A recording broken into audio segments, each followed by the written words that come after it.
இன்னைக்கு என்னெல்லாம் பண்ண போறாரோ. T20 வந்து ஸ்ரீலங்கா வந்து காலி பண்ணிட்டாங்க. 2-0 ஜெயிச்சிட்டாங்க. தெரிஞ்ச விஷயம் தானே.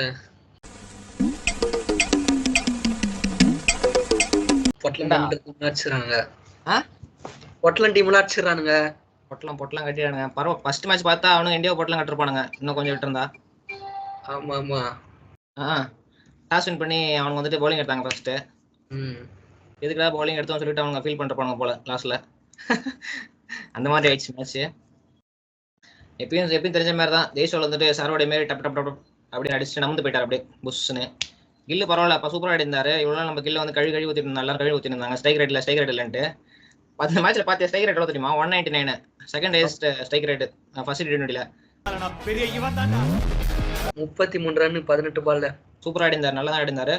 அவுட் ஆயிட்டாரு. அடுத்து கேப்டன் வந்து வந்துட்டோம் ஸ்கை. அவர் எப்பயும் அடிக்கிற மாதிரி அடிச்சு காலி பண்ணிட்டு போயிட்டார். அவர் ஒரு ஆஃப் செஞ்சுரி அடிச்சாரு, அவரோட கான்ட்ரிபியூஷன் பண்ணாரு. ரிஷப் பண்ட் ஆடினார் அடுத்து. அவர் ஒரு 49+ கிட்ட அடிச்சிருந்தாரு.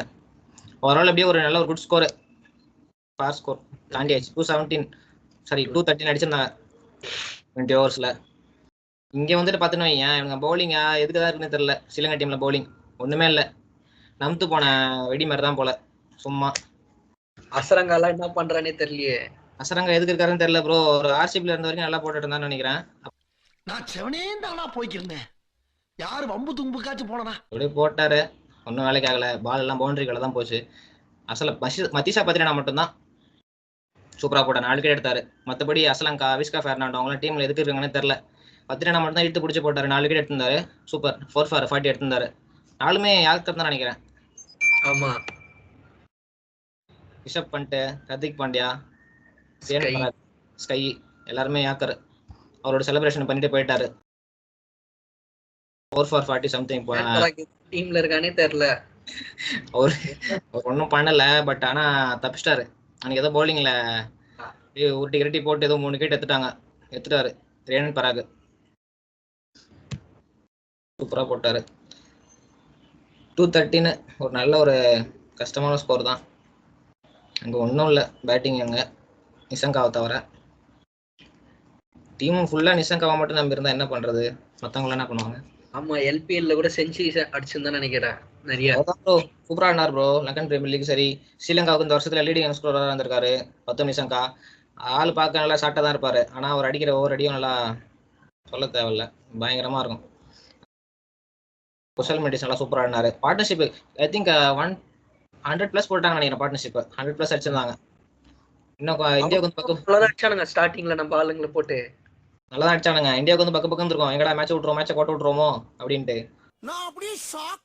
நான் சூப்பரா ஆடிந்தாங்க. போறத பார்த்தா அப்படிதான் தெரிஞ்சது. ஸ்ரீலங்கா எப்படி கண்டிப்பா இன்னைக்கு இந்த மேட்ச் வின் பண்ண சான்சஸ் இருக்கு, ஹைலி சான்சஸ் இருந்தது அந்த மேட்ச்ல. பட் ஆனா எப்போ அந்த 10 நிசங்கா குஷல் மெண்டிஸ் விக்கெட் வந்ததோ அப்படியே ஆயிடுச்சு. குஷல் பெரேரா சம்திங் ஏதோ கொஞ்சம் அடிச்சாரு, அது ஒன்றும் ஆடி தேவையில்ல. அதுக்கப்புறம் கேப்டன் வந்த அசலங்கா ஆடணும் பேட்டிங். அசலங்கா கேப்டன் சும்மா இருக்காரு, கேப்டன் என்ன பண்றாருன்னு தெரியல. ஒரு கையும் ஓடல காலும் ஓடல அசலங்காவுக்கு, ஒன்றும் பண்ண தெரியல அவருக்கு. அசலங்கா ஒன்றும் பண்ணல. அவரும் ஷனக்கா என்ன பண்றாருன்னு தெரியல. டீம்ல லாஸ்ட் பார்த்தனா டக்கு டக்கு டக்கு டக்கு எல்லா மேட்ச்லயும் டக்கு முட்டையா வாங்கி வந்துருக்காரு. எல்பிஎல்ல கூட டக்கு ஆனாரு. ஆமா ப்ரோ, ஒன்றும் பண்ணல அவரு. எப்படி தெரியுமா, ஒன் சைடா ஒரே ஆளை டிபெண்ட் பண்ணிருக்க மாதிரி இருந்துச்சு அவங்க ஸ்ரீலங்கா டீம் ஃபுல்லா. 10 நிசங்கா, குஷல் மெண்டிஸ், குஷல் பெரேரா, இவங்க 3 பேர் தான் அடிக்கணும், எங்களுக்குலாம் பேட்டிங் ஆட தெரியாது, நீங்க 3 பேர் அடிச்சுக்கோங்க அப்படின்ற மாதிரி இவங்க ஆடிட்டு இருந்தாங்க அந்த மேட்ச். ஆனா நீ பார்த்தா தெரிஞ்சிருக்கும். ஆக்சுவலி அவங்க 3 விக்கெட் விழுந்தோடனே அப்படியே வளர்ந்து அப்படியே டவுன் ஆயிடுச்சு. ஈஸியா ஜெயிக்க வேண்டிய மேட்ச் போட்ட விட்டாங்க. ஏதோ எனக்கு ஒண்ணுமே இல்ல, முடிஞ்சு போட்டார். ஹர்ஷதீப் சிங் உங்காலு லெஃப்ட் ஹேண்ட் பேசர் வேணும் கேட்டுட்டு இருந்தே டீமுக்கு. இப்போ வந்துட்டார் பார், நல்லா போட்டிருந்தார். அவர் 2 wicket, Axar Patel 2 wicket, Riyan Parag 7 runs. எங்கேயோ வந்த மாதிரி அத்த மேல வந்து ஏறாத்தான்ற மாதிரி பேட்டிங்ல ஒண்ணும் பண்ணலாம், பவுலிங்ல மேட்சை நல்லா போட்டு கொடுத்துட்டாரு. 3 விக்கெட் எடுத்தாரு. சூப்பர். மத்தீஷா பத்திரானெல்லாம் பேட்டிங் ஆட வச்சிட்டீங்க கடைசியில. இம்பாக்ட் பிளேயரா கருமா சிஎஸ்கேல. மத்தீஷா பத்திரானாவை போயிட்டு நீங்க பேட்டிங் ஆற அளவுக்கு மோசமா ஆடி இருக்கீங்க. 43 ரன்ஸ் டிஃபரன்ஸ்ல ஜெயிச்சிட்டாங்க ஃபர்ஸ்ட் மேட்ச் இந்தியா. 4+3 அதை சொன்னா எடுத்து வைங்க. அதை நம்ம அடுத்து வேணாம் சொல்லுங்கப்பா. நாட்டுல எவனுக்குமே விவரம் பத்தலடா. நல்லா ஆடினாங்களா ஸ்ரீலங்கா? அவங்க ஆடினதை பார்த்திருந்தா அவங்க தான் கண்டிப்பா இந்த மேட்ச் வின் பண்ணுவோம் அப்படின்ற மாதிரி ஒரு இது இருந்துச்சு. பட் அப்படியே டவுன் ஆயிடுச்சு. பவர் பிளேல விக்கெட் வந்துச்சுன்னா அவள்தான் அப்படியே இறங்கிடுறாங்க. இல்ல ஃபர்ஸ்ட் பார்ட்னர்ஷிப்பே நல்லா ஆடினாங்களே. ஓப்பனிங் பார்ட்னர்ஷிப்பே கிட்டத்தட்ட 100+ அடிச்சிருந்தாங்க. நல்லா சூப்பர் ஆடினாங்க. அப்படியே புஷ்னு போயிடுச்சு அப்படியே. நேற்று தான் அப்புறம் செகண்ட் T20 வர முடிஞ்சது. அவங்க டாஸ் பண்ணி பவுலிங் சூஸ் பண்ணாங்க. செகண்ட் மேட்ச் நம்ம டாஸ் பண்ணி நீங்க பேட்டிங் ஆடுங்கப்பா அப்படின்னு சொல்லி விட்டோம். அது எப்பயும் தெரிஞ்ச கதை தான், ஒன்றும் சொல்றதுக்கு இல்லை. நிஷாங்கா, குஷல் மண்டேஸ், குஷல் பரேரா, அவங்க 3 பேரை மட்டும் ஞாபகம் வச்சுக்க போல. அவங்க 3 பேர் தான் பேட்டிங் அந்த நல்லா ஆடினாங்க. அவங்க 3 பேர் அவுட் ஆயினோன்னா அடுத்து ஒன்றும் இல்லை. இதுல பார்த்துன்னு வச்சுக்கோ, ஏன் ஹர்திக் பாண்டியா நேற்று வந்து மேட்ச் முடிச்சு கொடுத்தான். ஃபர்ஸ்ட் மேட்ச் சரியா இல்ல, 7 ரன்னோ 10 ரன்னோ என்னவோ நேத்து கிழிச்சிட்டாங்க போட்டு. அவரு குஷல் பரேரா வந்துட்டு பவுண்டரி அடிப்பாரு. ஹர்திக் பாண்டியா ஃபர்ஸ்ட் பால் நினைக்கிறேன், அடுத்த பால் வந்துட்டு அவுட் ஆயிடுவாரு. ஒரு சரியான கேட்ச். ஹர்திக் பாண்டியா ஒரு லுக் ஒன்று விடுவான். அங்க ரிங்கு சிங்கும் அங்க இருந்து போலிங் அந்த ஃபீல்டிங் இதுல இருந்து நல்ல கேட்ச். அது சரியான கேட்ச். அது நல்லா பிடிச்சிரும் அந்த மேட்ச். ஆனா அந்த கேட்ச் தான் மேபி டர்னிங் பாயிண்டா கூட இருக்கலாம். அவர் நல்லா ஃபார்ம்ல இருந்தார். குஷல் பரேரா நல்லா சூப்பரா ஆடிட்டு இருந்தாரு. நல்ல டச்ல இருந்தாரு. நல்லா போயிட்டு இருந்துச்சு. இவங்க சனக்கா, நிஷா, அசலங்கா எதுக்கு இருக்காங்கன்னே தெரியல. எப்படி தெரியுமா, ஒன்னு சொல்லி கொடுத்துட்டு அதே தான் பண்ணுவாங்கல்ல அப்படின்ற மாதிரி. நான் இதை மட்டும் தான் பண்ணுவேன் அப்படின்ற மாதிரி. போன மேட்ச் அந்த மேட்ச் ஃபர்ஸ்ட் மேட்ச்ல என்ன பண்ணாங்களோ அதுதான் செகண்ட் மேட்ச்ல பண்ணிட்டு இருந்தாங்க. ஒன்னும் அடிக்கல. இந்த மேட்ச்ல சனக்கா அந்த மேட்ச்ல டக் அவுட். ரசூன் சனக்கா அவர் ஏசியா கப்ல நல்லா பெர்ஃபார்ம் பண்ணாரு. அதுக்கப்புறம் ஸ்ரீலங்கா வின் பண்ணாங்கல்ல ஏசியா கப், அப்ப மட்டும் தான். அதுக்கப்புறம் ஒண்ணுமே காண பெர்ஃபார்மன்ஸ். லங்கன் பிரீமியர் லீக்லயே ஒண்ணும் இல்ல. அவர் கேப்டனா இப்பதான் ஃபுல்லா கேப்டன்சியை மாத்திட்டு இருக்கானுங்க. ஆமா ப்ரோ, அவர் தான் கேப்டனா இருந்தார் ஃபர்ஸ்ட். இந்தியால வந்து செஞ்சுரி கூட அடிச்சாரு சிங்கிள் ஹேண்டா நின்னு. அந்த மேட்ச் தோத்துறாங்க ஸ்ரீலங்கா. ஆமா நல்லா ஆடினார், சூப்பரா ஆடினாரு. கடைசி வரைக்கும் ஆடினார். பட் அன்பார்ச்சுனேட்லி தோத்துருவாங்க. இந்த இடத்துல எனக்கு ஒன்று தோணுச்சு, துனித் வெல்லாக்கின்னு சொல்லிட்டு ஒரு பிளேயர் ஒருத்தர். ஆமா, லெஃப்ட் ஆர்ம் ஸ்பின்னர் ஞாபகம் இருக்கா? இந்தியா கூட ஆடும்போது விராட் கோலி கிட்ட எடுத்திருந்தாரு. டாப் ஆர்டர் உடைச்சான் ஏசியா கப்ல. கில்லு, ரோஹித், கோலி. பேட்டிங் கூட நல்லா தான் ப்ரோ ஆடினாரு. அவர் வந்துட்டு எங்க போனார்னே தெரியல. அவர் ஒரு நல்ல ஒரு சான்ஸா இருந்திருக்கும்னு நினைக்கிறேன். செகண்ட் மேட்ச்ல ரமேஷ் மெண்டிஸ்னு யாரோ ஒருத்தவங்க கூப்பிட்டு வந்தாங்க. அவர் எதுக்கு கூப்பிட்டு வந்தாங்கன்னு தெரியல, ஒண்ணுமே புரியல. வந்தாரு, என்ன பண்ணாரு, என்ன பண்ணான்னு தெரியல. கிரவுண்ட்ல நின்றுட்டு போயிட்டாரு அவரும். இந்தியன் டீம் வந்துட்டு நல்லா பவுலிங் போட்டிருந்தாங்க, சொல்லவே தேவையில்ல. ஹர்ஷதீப் சிங் சூப்பரா போட்டாரு. 2 விக்கெட் ஹவுல. ஹர்ஷதீப், அக்சர் நம்ம 2 விக்கெட் இருந்தாங்க. ரவி பிஷ்ணாய் சூப்பரா போட்டிருந்தாரு. 3 விக்கெட் இருந்தாரு. வேற மூஞ்சில அன்னைக்கு ஃபர்ஸ்ட் மேட்ச்ல வாங்கினார் மூஞ்சிலே. அடுத்த மேட்ச்ல என்னடா அடிக்கிறீங்க வரண்டாடுறா அப்படின்னு சொல்லிட்டு 3 விக்கெட் எடுத்து சூப்பரா போட்டாரு. இந்த பிளேஸ்ல சஹல் ஆட வேண்டியது, அன்பார்ச்சுனேட்லி இவர் ஆடிட்டு இருக்காரு.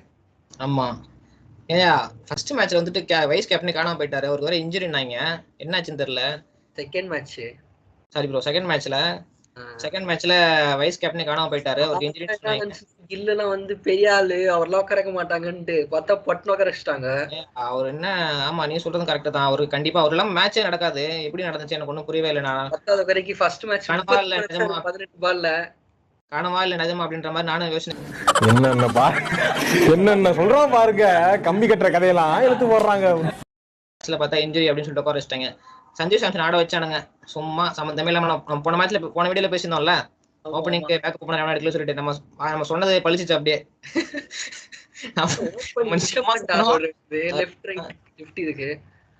அங்க பேக்கப் ஓபனர் எடுக்காம சஞ்சுவை கூப்பிட்டு அவனுக்கே பரவாயில்ல எப்படியா தான் கொடுக்குறீங்க, அவனை கூப்பிட்டு ஓப்பனிங் ஆட விட்டுனா அவனுக்கு பால் எங்க உள்ள வரதா வெளில போன்னு தெரியல. ஸ்விங்கானு அவ்வளவுதான் அவுட் ஆயிட்டாரு.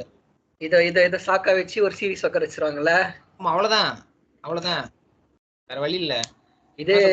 இதே ருத்ராஜ் எல்லாம் பண்ணி தான் வச்சுக்கோ, அவள்தான் 2-3 சீரிஸ் காணாம போயிட்டு இருப்பான். இதே கில்லு பண்ணிதாருன்னா அடுத்த மேட்ச் ஆடுவாரு. அவரு இல்லைன்னா மேட்ச் நடக்காதுடா. அம்பையர் மாதிரி அவரு, சரியா? அம்பையர் இல்லைன்னா மேட்ச் நடக்குமா? நடக்காதுல்ல. அது மாதிரி ஒரு கில்லு இருந்தாதான் மேட்சே நடக்கும். அவர் அடிக்கல அவர் இருந்தாதான் மேட்சே நடக்கும். அப்படி ஒரு மெயின் பிளேயர் ஆயிட்டாரு டீம்ல. அவர் கலைக்கல ப்ரோ, அவர் ஒரு மெயின் பிளேயர் ஆயிட்டாரு டீம்ல. அது முதல்ல தெரிஞ்சுக்கங்க. சும்மா கில்லே டார்கெட் நினைக்காதீங்க. அவர் ஆல் ஃபார்மேட் பிளேயர்ன்ட்டு அப்புறம் மதிச்சு தானே ஆகணும். அவர் சொல்லியிருக்காரு ஆக்சுவலி, நான் வந்துட்டு இன்னும் நல்லா பெர்ஃபார்ம் பண்ணல. அவரு கில் வந்துட்டு சொல்றாரு ரீசெண்டா ஃபர்ஸ்ட் T20 மேட்ச் ஸ்டார்ட் ஆகிறதுக்கு முன்னாடி சொல்லியிருந்தாரு, அண்ணனோட பொட்டன்ஷியல் கால்ல, நான் குட் டச்ல இல்லை அப்படின்னு சொல்லியிருக்காரு. அதை ரெக்டிஃபை பண்ணுவேன் அப்படின்னு சொல்லியிருக்காரு. பாப்போம் அப்கமிங் மேட்சஸ்ல தெரியும். எப்படியும் ஓடி ரிட்டர்ன் ஆயிடுவாருன்னு நினைக்கிறேன். வந்துட்டாங்க, ஸ்டார்ட் ஆயிடும். ரோஹித் சர்மா வரதுக்குள்ள வந்துட்டாங்க ஓடி ஆடுறதுக்கு.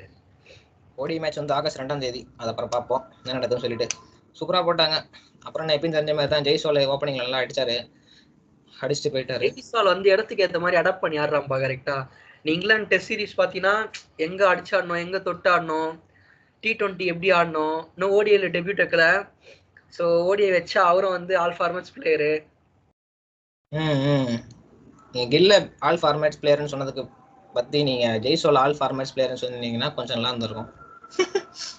அது நான் சொல்றது இல்ல, அஜித் அஜய்கர் சொல்றது. அதுதான் ப்ரோ, ஒன்ன சொல்ல ஏன் ஒன்ன சொல்ல போறேன், அவர் தான் ஏன் சொல்றேன். நீ ஏன் எப்படி சொல்ற, ஒன்ன சொல்லலையா, நான் அஜித் அஜய்கர் தான் சொல்றேன். அவர் சொல்லியிருந்தாருன்னா நல்லா இருந்திருக்கும். ஜெய்சோல் நல்லா தான் ஆடிக்கிட்டு இருக்காரு, சூப்பர் ஆடுறாரு. ஜெய்சோல் ஓடிஐல இருந்தா நல்லா இருந்திருக்கும். அந்த மேட்ச் பாத்திருக்கியா, இந்தியா வர்சஸ் ஆப்கானிஸ்தான் நினைக்கிறேன். அப்பதான் ரொம்ப நாள் கழிச்சு ரோஹித் சர்மா விராட் கோலி T20 ரிட்டர்ன் வராங்க. செகண்ட் T20 நினைக்கிறேன். கில்லு வந்து ரோஹித் சர்மா ரன் அவுட் பண்ணி விட்டுறாரு. அதுக்கப்புறம் மேட்ச் ஆடவே மாட்டாரு கில்லு, ஜெய்ஸ்வால் தான் ஓப்பனிங் ஆடுவான். அந்த மாதிரி வந்து எதனா ஒரு இன்சிடென்ட் நடந்தா நல்லா இருக்கும் ஜெய்ஸ்வால் வரதுக்கு. இல்லையா, ஒரு ஸ்குவாட்ல எடுக்கணும்னு நினைக்கிறேன் ஜெய்ஸ்வால், ஓடிஐ ஸ்குவாட்ல இல்ல அதுல அதுக்குமே பேக்கப் ஓப்பனர்ஸ் கிடையாது. அங்கான ஓப்பனிங் ஆடுறதுக்கு ஆள் இருக்கு ஓடிஐல, சரியா. ஆனா கேஎல் ராகுல் இருக்காங்க, அதெல்லாம் பிரச்சனை இல்லை. எப்படியோ அன்னைக்கு செகண்ட் T20 வர மழை வந்துருச்சு. மழை வந்து டிஎல்எஸ்ல வந்துட்டு 78 அடிக்கிற மாதிரி இருந்துச்சு. நல்லா ஆடி ஜெயிச்சு கொடுத்துட்டாங்க. 10 ரன் மட்டும் தான் போலிங் போடுறாரு அந்த டீம்ல, எனக்கு ஒரு ஆளுக்கு மட்டும் தான் போலிங் போட தெரியும் அப்படின்ற மாதிரி 10 ரன் மட்டும் தான் போட்டுக்கிட்டு இருக்காரு. நல்லா போட்டாரு, மேட்ச் ஜெயிச்சிட்டாங்க, சூப்பராக ஆனாங்க. ஹர்திக் பாண்டியா ரிஷப் பாண்டியா 2 மேட்சை முடிச்சிட்டாங்க அன்னைக்கு. ஸோ நல்லா போயிருக்கு. கம்பீரோட ஃபர்ஸ்ட் சீரீஸ் ஜெயிச்சிருக்காங்க 2-0 அப்படின்ட்டு. ஸ்ரீலங்கா கூட ஜெயிச்சிருக்காங்க. என்னயா சீரீஸ், போய் ஆஸ்திரேலியா அடிக்க சொல்லி அதான் சீரீஸ். இரியா இப்பதான் ஆரம்பிச்சிருக்காங்க, இன்னும் ஒன்னு தான் அடிக்க முடியும். அப்புறம் இவங்கலாம் டீம் இல்லையா, என்ன பேசுறேன். அடிக்கிட்டோம் அடிச்சுட்டு பேசுவாங்க. கம்பீர் மாமா என்ன நினைச்சிட்டு இருக்கேன், மாமாவை பாரு நீ. பாத்துக்கோங்க வியூவர்ஸ், நோட் பண்ணி வச்சுக்கோங்க. இவன் ஆஸ்திரேலியா அடிச்ச உடனே உன்னை பிடிச்சி நம்ம அடிக்கிறோம். இல்லப்பா, உண்மையே பேசுறேன். சரி நீ சொல்றது கரெக்ட் தான் மச்சான். பாப்போம். ஸ்ரீலங்கா நல்ல டீம் தான். அவங்க ஃபர்ஸ்ட் மேட்ச் இந்தியாவுக்கு நல்லா டஃப் கொடுத்தாங்களே, அதை மறக்கூடாது நம்ம. செகண்ட் மேட்ச் கொஞ்சம் ரெயின் வந்துச்சு, அவங்களும் நல்லா பெர்ஃபார்மன்ஸ் பண்ணல. பண்ணியிருந்தா நல்லா இருந்திருக்கும். அவங்க பவுலிங் ஒண்ணுமே இல்ல பிரகாஷ். T20 நல்ல டீம் தான். அவங்க பவுலிங் ஒண்ணுமே இல்ல பிரகாஷ். அசரங்கா கிளிக் ஆகல. அசரங்கா தீக்ஷனா மிஸ்டி ஸ்பின்னர்னு சொன்னாங்க. அவர் என்ன மிஸ்டி பண்றாருன்னு தெரியல. கையில அது பேர் என்ன, மேஜிக் ஸ்டிக் வச்சுன்னு அவரும் வில்லுடுவார். நானும் பாக்குறேன் மேட்ச் விக்கெட் எடுத்துட்டு. அது நல்லா இருக்கும் அவர் பண்றது. ஆனா அவர் விக்கெட் எடுக்கிறத விட ஒரு அந்த வில்லு வருது நல்லா இருக்கும், அந்த ஸ்டைல் ஒண்ணு. விக்கெட் தீக்ஷனாவே பிரைஸ் பண்ணி பேசினா சிஎஸ்கே ஃபேன் வானுங்க எவனா எல்லாம் ஒன்னால பேசுறியோ. அவர் என்ன இப்ப கழிதான் ஊத்திட்டு இருக்காரு. அவர் என்ன பவுலிங் போடுறாரு, மிஸ்டி ஸ்பின்னர் ஒன்னும் பண்ண மாட்டாருன்னு சொல்றேன். அவர் அந்த இது நல்லா இருக்கும்யா, அவர் இப்படி பண்றது. அவர் விக்கெட் எடுத்துட்டு இப்படி அம்பு எடுத்து இப்படி விடுவார் தெரியுமா, அந்த மாதிரி. அது நல்லா இருக்கும். அவர் விக்கெட் எடுக்கிறத விட அது நல்லா இருக்கும், அந்த ஆக்ஷன் நல்லா இருக்கும். அதுக்காக நான் சொல்ல வந்தேன். கமெண்ட்ஸ்ல அப்புறம் கழிவு ஊத்தாங்க இப்படி சொல்லி மாட்டி கோத்துட்டு போயிடாது நீங்க. பாப்போம் என்ன ஓடி. அவ்வளவுதான் முடிஞ்சு T20 முடிஞ்சு. T20 2-0 ஒரு மேட்ச் தான். அதையும் அச்சு தம்சம் பண்ணிட்டு போயிடுவானுங்க. அவ்வளவுதான் பொட்டலாம் கட்டிடுவாங்க. ஸ்ரீலங்கா கேப்டன்சி டிஃபரன்ஸ்னா தெரியுது இதுல இருந்து உனக்கு. ஸ்கை கேப்டன்சிக்கும் ஹர்திக் கேப்டன்சிக்கும் ஹர்திக் கேப்டன்சிக்கும் எனக்கு ஒன்றும் பெருசா தெரியல ப்ரோ. நல்லா போய்கிட்டு இருக்கு. ஏன்னா இது வரைக்கும் ஸ்கை வந்து ஒரு பிரஷர் சிச்சுவேஷன் வந்து ஃபீல் பண்ணல. அவருக்கு ஈஸியாவே வந்துருச்சுன்ற எல்லா மேட்சும். ஓகே டஃப் சிச்சுவேஷன் என்ன வரல, ஒரு நெருக்கடியான ஒரு சிச்சுவேஷன் என்ன வரல. ஒரு வேர்ல்ட் கப் ஃபைனல் மாதிரி வந்து அந்த இடத்த வந்து ஒரு மேட்ச் வந்து ஃபீல் பண்ணார்னா ஓகே, குட், கிரேட் கேப்டன். பாப்போம், ஹோப்ஃபுல்லி அது வரும்னு நினைக்கிறேன். பிரஷர் சிச்சுவேஷன் வந்து எனக்கு தெரிஞ்சு செட் ஆகல. ஏன்னா வந்து ஆஸ்திரேலியா சீரீஸ்ல வந்து ருத்ராஜ் ஒரு மேட்ச் செஞ்சுரி அடிப்பாரு, அதே மேட்ச் செஞ்சுரி அடிப்பாரு. அந்த மேக்ஸ்வெல் விக்கெட் இந்த மேட்சே முடிஞ்சிச்சு. அது அந்த இருந்த மேட்சே முடிஞ்சிச்சு. அது எப்படின்னா எடுத்து ட்ரை பண்ணி மேக்ஸ்வெல் விக்கெட் எடுக்க பாத்துக்கலாம். மேக்ஸ்வெல் விக்கெட் ஒரு விக்கெட் இருந்தா மேட்ச் முடிஞ்சு போயிருக்கும் தெரியுமா அன்னைக்கு. அது எப்படின்னா அந்த மாதிரி வந்து பிரஷர் சிச்சுவேஷனை ஃபீல் பண்ணும் ஒரு கேப்டனா. கரெக்ட் பாப்போம் என்ன நடக்குதுன்னு சொல்லிட்டு. ஏன்னா அவரு 3 சீரீஸ் வின் பண்ணிட்டாருப்பா. சவுத் ஆப்பிரிக்கா கூட, ஆஸ்திரேலியா கூட, அப்புறம் இப்போ ஸ்ரீலங்கா கூட கேப்டனா. சவுத் ஆப்பிரிக்கா டிரா தான் பண்ணாங்க, வின் பண்ணல. ஓகே 1-1. ஆமா 1-1 பண்ணாங்க. பட் ஆனா அந்த மேட்ச் தோத்தது வந்து எனக்கு இன்னும் ஒரு மாதிரி இருக்கு. ஆஸ்திரேலியா கூட நல்லா அடிச்சாங்க, ஆஸ்திரேலியா சூப்பரா ஆனாங்க. அது நீங்க சொன்னல ப்ரெஷர் சிச்சுவேஷன் சொல்லிட்டு அந்த இடத்துல கொஞ்சம் ஒரு நல்லா பண்ணிருக்கலாம்னு தோணுது எனக்கும். இப்பதான் தோணுது. ஏன்னா அந்த ஒரே விக்கெட் தான் ஒன்னும் மேக்ஸ்வெல் அப்படின்ற ஒரு விக்கெட் மட்டும் எப்படின்னா எடுத்தாங்க. மேக்ஸ்வெல் பாத்தீங்கன்னா எப்ப அடிப்பாருன்னு அது அவருக்கே தெரியாது. ஆமா, நீ அடிக்கணும், இந்த மேட்ச் நீ அடிக்கணும்னா அடிச்சிருவாரு அந்த மாதிரி அவரு. எஸ் ஆப்கானிஸ்தானே தம்சம் பண்ணி அமைச்சாரு T20 வேர்ல்ட் கட்சி ODI வேர்ல்ட் கப்ல.